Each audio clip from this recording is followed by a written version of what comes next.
Usai melakukan pemeriksaan hewan kurban selama sepekan, tim pemeriksa hewan kurban dari Dinas Perikanan dan Pertanian Kota Makassar mengeluarkan larangan jual ratusan sapi.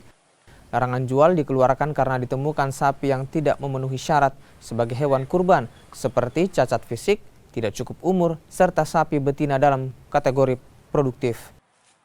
Dari total 4.026 sapi yang diperiksa, hanya 3.612 sapi yang dinyatakan layak jual untuk jadi hewan kurban. Sementara kasus penyakit mulut dan kuku belum ditemukan di Kota Makassar.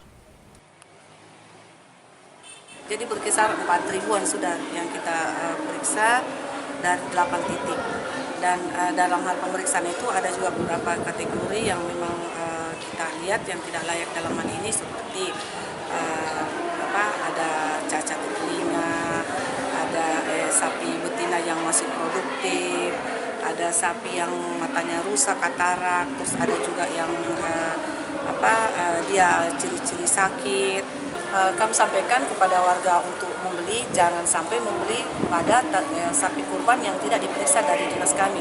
Karena dinas kami, DP2 itu melakukan pemeriksaan, dan setelah melakukan pemeriksaan kami beri daftar pemeriksaan yang buku hasil pemeriksaan dan diberi tanda di telinganya.